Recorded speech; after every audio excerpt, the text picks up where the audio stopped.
Þegar ég flutti til Kaupmannahafnar, fór til náms fyrir 20 árum. En þá man eftir ég fór inn á eitthvað kaffihús og var að panta eitthvað á dönsku, minni lélugu dönsku. Og mér stöðugt svarað á ensku af hinn danska afgreiðslumanni. Og við áttum alveg heilt samtal þar sem að ég talaði við hann á dönsku og hann talaði við mig á ensku.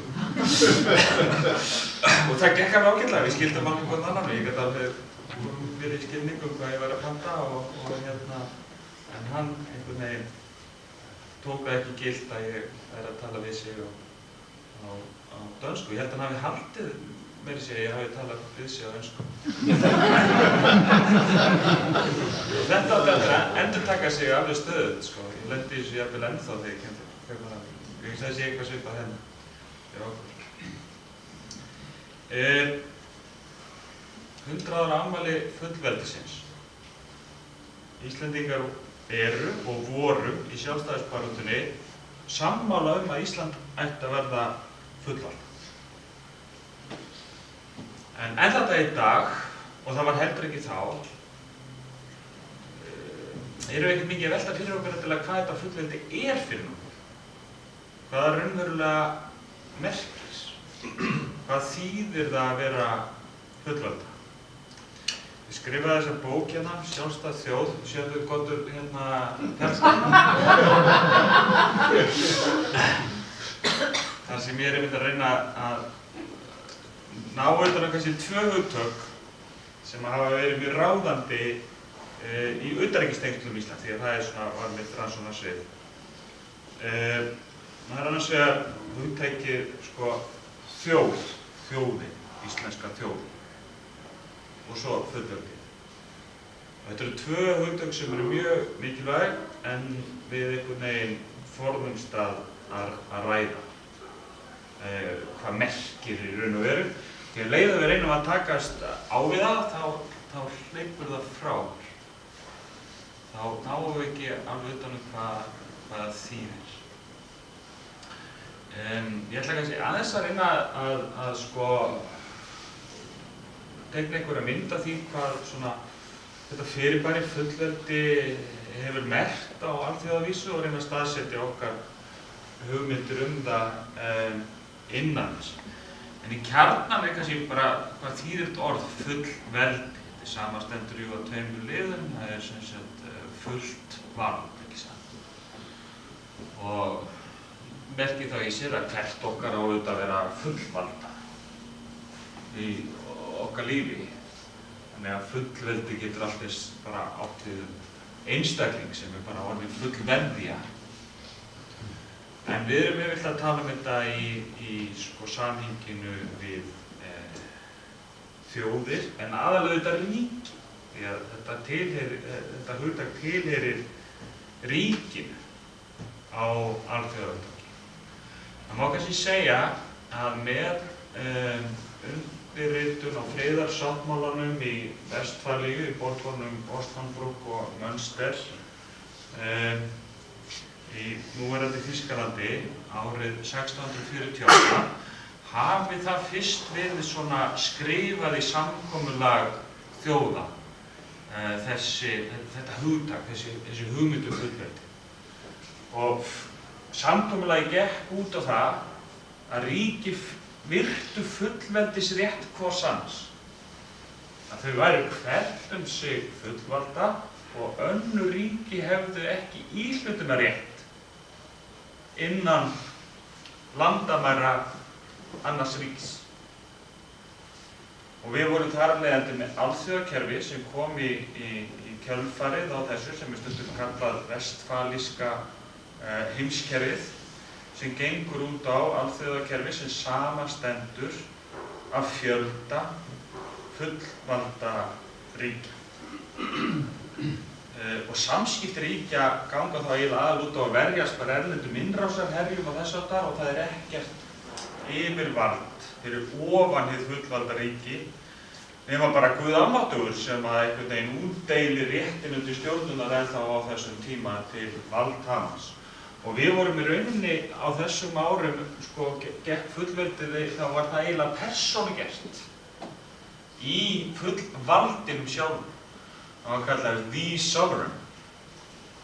Sem sagt fullvaldurinn, keisarinn hefði, konungurinn, hann hefði guðlegt vald til stjórnarinnar og markalínur ríkja voru bara dregnar utanum yfirráðasvæði fullvaldsins og það hefði ekkert með þjóðir að gera eða neitt því.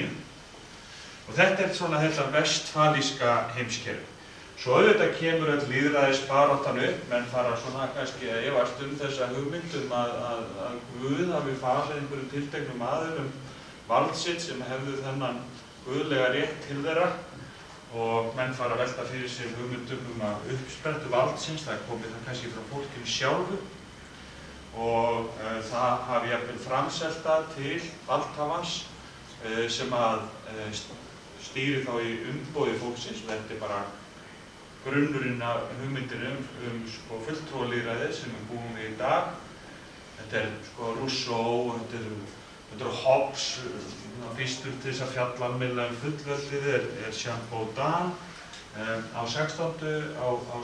öldinni og svona þróast þetta áfram en það má segja að þetta vestfalíu kerfi sem að gengur út á að samskipti ríkja séu bara millirauninni ríkisstjórna og íhlutunarrétturinn ekki til staðar. Þetta kerfi þetta byrjar að brotna upp endurteknum styrjöldum og löng saga sem að steypir síðan veröldinni inn í fyrri heimsstyrjöldina.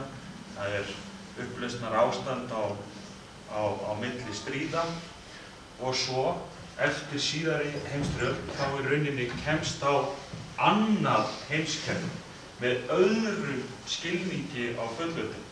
Og það sem athyglisvert að í fyrra sinnið, eftir 30 ára stríðið, friðarsamningunum í Vestfalíu, þá kemst á þetta heimskerfi. Ef þú tekur fyrri heimsstyrjöldina upp af hennar og til loka seinni heimsstyrjöldina, þá þetta eiginlega 30 ára ófriðartímabil líka. Þannig að það má kalla styrjöldina stóru, fyrri og seinni heimsstyrjöldina, seinna 30 ára stríð. Og eftir þá styrjöld, þá kemst á heimskerfi sem að hvílir ekki lengur bara á fullvalda ríkjum sem hafa ekkert yfirþjóðlegt apparat fyrir ofan sig, heldur kemst á heimskerfi alþjóðastofnana og alþjóðalaga. Það settar á laggirnar hver alþjóðastofnunin og fætur annarri. Jújú, menn hafði reynt að koma á þjóðabandalaginu milli stríða en það gekk ekki upp því að það hafði ekkert raunverulegt vald, en Sameinuðu þjóðirnar sem stofnaðar eftir seinni heimsstyrjöld fela í sér öryggisráðið sem getur sent frá sér ályktanir sem taldar ígildi alþjóðalaga. Það að segja, ríkin framseldu fullveldisrétturinn til sameiginlegra stofnana sem gat tekið ákvarðanir í samráði og samtali sem eru síðan bindandi fyrir þau sjálf. Hver stofnunin og fætur annarri stofnun. GATT, viðskiptastofnunin í kjölfarið á Bretton Woods samkomulaginu, sem alþjóðagjaldeyrissjóðurinn. Við fengum heldur betur að kynnast fyrir bara 10 árum. Alþjóðabankinn og fleiri slíkar stofnanir eru settar á Evrópuráðið og svo þetta Evrópusambandið, þar sem lengst gengið í einhvers konar samfléttun fullveldis ríkjanna. Í þessu kerfi erum við rauninni komin með í það minnsta 2 hliðar á þessu hugtaki. Fullveldið er innri hlið, innri vídd sem gengur út á að ráða sér sjálfur innan sinna eigin landamæra. Og það sá partur á fullveldinu sem við vorum að berjast fyrir. En eftir seinni heimsstyrjöld, í þessu nýja alþjóðakerfi komin önnur og ekki síður mikilvæg vídd í fullveldi. Það rétturinn til þátttöku á alþjóðavettvangi. Aðeins fullvalda ríki geta átt aðild að alþjóðastofnunum. Voldug ríki í Evrópu, svo Bæjaraland, sjáðu, eða Katalónía, eru ekki fullvalda ríki. Þau geta ekki orðið aðili að Sameinuðu þjóðunum eða Evrópusambandinu eða eitthvað þvíumlíkt nema að fara í gegnum sína eigin ríkisstjórn. Þannig að fullveldist öðlast þessa ytri vídd og ríkin beita fullveldi sínu. Þau verja fullveldi sínu með þátttöku í alþjóðastofnunum. Þetta kannski svona þessi rammi, ytri rammi sem við þurfum að hafa í huga þegar við skoðum okkar hugmyndum fullveldi. Á Íslandi þá þegar við ræðum fullveldi þá sjáum við það oft ekki í þessu praktíska ljósi.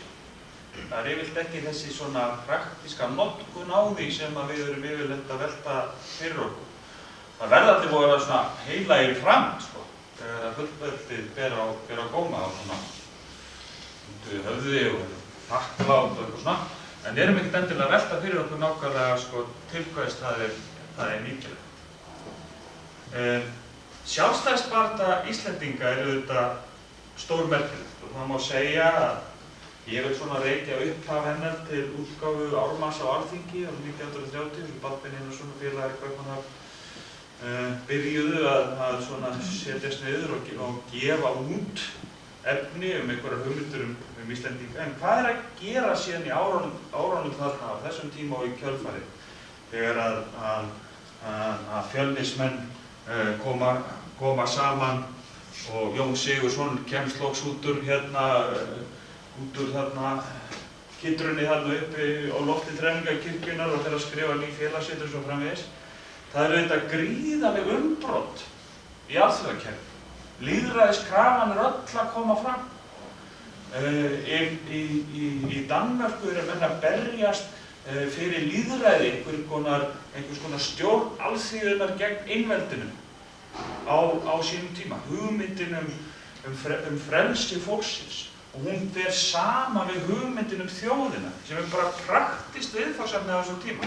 Áður höfðu markalínurnar milli ríkja verið skornar bara til valdhöfunum hverju sinni, lendum þeirra hvað þeir áttu. En ef að vald ekki lengur bara frá Guði í höndum einhvers valdhafa heldur sprottið úr fólkinu, þá kemur bara praktísk spurning, hvert þetta fólk? Og það ekki auðvitað að svara því. Og þá fara, hvernig á að ramma þetta vald af, landfræðilega. Og þá fara menn að grafa bara svona eldgömul hugtök eins og þýska hugtakið fólki, þjóðin, sem hafði alls konar merkingar. Menn fóru að dusta ríkið að Melkir gamla kultúrnasjón og statnasjón og svo framvegis. Í það veist að svara Danir því þannig að þeir séu þjóð. Það sé til einhvers konar dönsk þjóð. Þeir voru jú að koma út úr þessu stóra herraríki sem var bara svona risa konglamerate á norræna vísu, þessi stýrðu löndum langt út fyrir Danmörku upp til okkar auðvitað hérna í Vestur-Atlantshafi en líka niður til Þýskalands og upp eftir öllum Skáni, Noreg og svo framvegis, sem að danska þjóðin var klárt á einhvers konar herraþjóð í þessu yfirþjóðlega ríki konungs. Þannig að þjóðarhugmyndin fer að verða auðvitað mikilvæg og Jón Sigurðsson og félagar eru algjöru lykilmenn í að búa til hennar dönsku þjóð, að þetta skrifa þetta allt upp úr gömlum skruddum sem að Íslendingarnir gátu skilið en Danirnir voru löngu búin að glata. En þá auðvitað kemur þessi spurning og það er eitt sem ég hafði mest gaman að því að ég var að skrifa þessa bók að maður sogast alveg inn í hugarheim Íslendingarna þarna á 19. öldinni og maður bara með þeim inn á hvít og blésa og mjóna og maður alveg jafn ölvaður og þeir sko yfir þessu öllu saman. Þeir fara að velta fyrir sér, býtu, ef Danir eru þjóð, hvað við þá? Við erum ekki Danir. Og þá fara menn að svara þessari spurningu að það hlýtur þó að vera til íslensk þjóð og þannig í rauninni kemur bara þessi hugmynd íslenska þjóð og bara verður til vegna alþjóðlegra umbrota fram að því höfðu bara verið til norrænir menn. Og til verður í sjálfstæðisbaráttunni ákveðin goðsögn þjóðina, var nefndur Jón Jónsson Aðeins, hann til dæmis skipti Íslands sögunni í 4 tímabil. Fyrst var gullöld, þar sem voru bara glæsilegasta þjóð sem nokkurn tímann hefði verið til á jörðinni, nema kannski á æðsta skeiði Forngrikkja. Það var svona einu samanburður sem hefði verið nægilegur. Þetta sagði hann í alþýðufyrirlestum. Svo hefði Íslendingar gengist Noregskonungi og hönd með gamla sáttmála 1262 og þá hafi hafist hnignunaraskeið sem hafi staðið í 300 ár fram að Kópavogsfundinum 1662 þar sem að Íslendingar gangast undir danskt einveldi og þá hefst niðurlægingarskeið þjóðarinnar sem langvarandi þar sem þjóðin hefur næstum í glatað sjálfu sér. Hættir að tala tunguna og svo framvegis og konur algjörlega niður. Þar til á 19. öldinni rísa upp andríkir menn sem upphefja þjóðina á nýjan leik, sækja aftur í gamla upprunann og þarna komin goðsögnin gullöldina sem upphafin. Þetta klassísk urlaga söguskoðun sem svo oft er viðhaldin. Og þetta til í þjóðarminni kringum okkur allstaðar. Þetta gullöld sem verður að vera í nægjanlega fjarlægri fortíð sem við vitum ekkert almennilega haldbært hann. Þá getur við þetta svona eins og 3. orkupakki. Og veist þetta, þú getur bara ljáði þá merkingu sem þú kýst. Og það enginn sem getur einhvern veginn tekist á við það. Þannig verður til gullöldin, hnignunarskeiðið, niðurlægingin og svo upprausan og framundan 1000 ára ríki. Og þarna við fullveldið fyrir 100 árum og svo sjálfstæðið 1944 verður til í rauninni ný grundvallar hugmynd á Íslandi.